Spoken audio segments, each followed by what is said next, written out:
अब ब्यूरोक्रेसी से एक जुड़ी हुई बहुत महत्वपूर्ण खबर, हालांकि ये गपशप है, कानाफूसी है, लेकिन है बड़ी खबर कि यूपी की ब्यूरोक्रेसी में शीर्ष स्तर पर कोई सुगबुगाहट चल रही है, कोई बड़ा बदलाव हो सकता है। अब इसके पीछे कोई साजिश नहीं है, कोई षड्यंत्र नहीं है, ये एक स्वाभाविक प्रक्रिया के तौर पर होने वाली बात है जिसको लोग चर्चा कर रहे हैं, लेकिन ये दबी है। मामला मुख्य सचिव की कुर्सी से जुड़ा है। उत्तर प्रदेश में मुख्य सचिव हेड ऑफ द स्टेट है ब्यूरोक्रेसी में, लेकिन ऐसी चर्चा है कि यूपी में नया मुख्य सचिव आ सकता है। अभी 1989 बैच के एसपी गोयल प्रदेश के मुख्य सचिव हैं। पिछले काफी समय से, लंबे समय से वो स्वास्थ्य कारणों से परेशान रहे हैं, छुट्टी पर भी रहे हैं, लौटे हैं, वो काम करते हैं, लेकिन उनके दौरे और कार्यक्रम बाहर कम होते हैं। वो अधिकतर समय लोक भवन में बैठकर वहीं से अपनी सरकार चलाते हैं। लगभग 7 महीना एसपी गोयल को चीफ सेक्रेटरी बने हुए हो गया है और अभी उनकी नौकरी अगले साल जनवरी तक है, यानी कि 11 महीने उनकी नौकरी बची हुई है।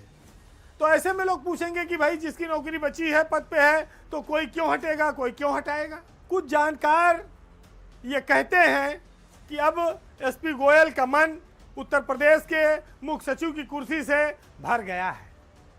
अब वह भारत सरकार की ओर देख रहे हैं, यानी कि वह दिल्ली जाने की तैयारी में है। एसपी गोयल क्या दिल्ली जा सकते हैं? यूपी जैसे बड़े राज्य के मुख्य सचिव का भारी भरकम पद छोड़कर जा सकते हैं? क्या यह पद उनके स्वास्थ्य से अब मेल नहीं खा रहा है, वो इसलिए केंद्र में जाने की सोच रहे हैं, या वो अपने भविष्य को और संवारने के लिए कुछ और देख रहे हैं, भारत सरकार में जाना चाहते हैं? एसपी गोयल अगर भारत सरकार में जाते हैं तो वह सीधे वहां पर सेक्रेटरी बनेंगे और सचिव का पद भारत सरकार में सबसे बड़े पदों में से है।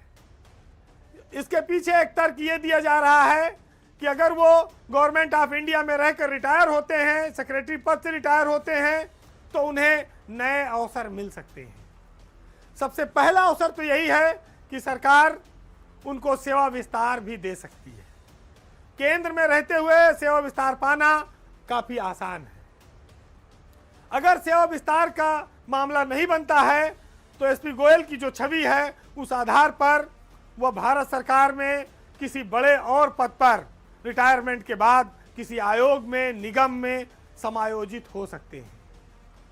मोदी सरकार भी उनके कामकाज को पसंद करती रही है। एक लॉजिक और है कि अगर केंद्र में चले गए तो मोदी के पास 2029 तक का समय है। यूपी में अगले साल जनवरी में चुनाव है, 10 महीने बाद।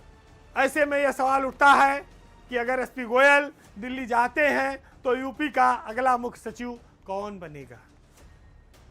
गोयल 89 बैच के हैं, दीपक कुमार उसके बाद 90 बैच के हैं। दीपक कुमार आईआईडीसी भी हैं, एपीसी भी हैं। सरकार उनको चीफ सेक्रेटरी पहले भी बनाना चाहती थी, वो बन भी सकते हैं, लेकिन उनके पास भी समय ज़्यादा नहीं बचा है।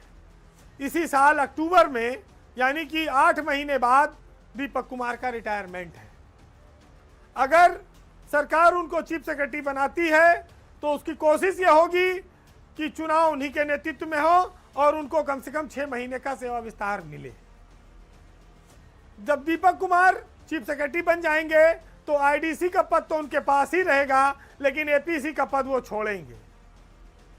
तो उत्तर प्रदेश में फिर एपीसी के लिए 2 नाम प्रमुखता से चलते हैं। पहला नाम आता है 1990 बैच की ही अर्चना अग्रवाल का। अर्चना अग्रवाल इस साल सितंबर में रिटायर हो रही हैं। उनकी नौकरी भी 7 महीना बची है। अभी वो एसीएस परिवहन है। उसके बाद आता है दूसरा नाम अनुराग श्रीवास्तव का, जो 1992 बैच के आईएएस अफसर है। अनुराग श्रीवास्तव की नौकरी 2027 तक है। उनके पास मौका है कि वो एपीसी लंबे समय तक रह सकते हैं। यह सब तब निर्भर करेगा जब एसपी गोयल दिल्ली जाते हैं। फिलहाल सब कुछ समय पर निर्भर करता है, आने वाले 1-2 महीनों पर निर्भर करता है।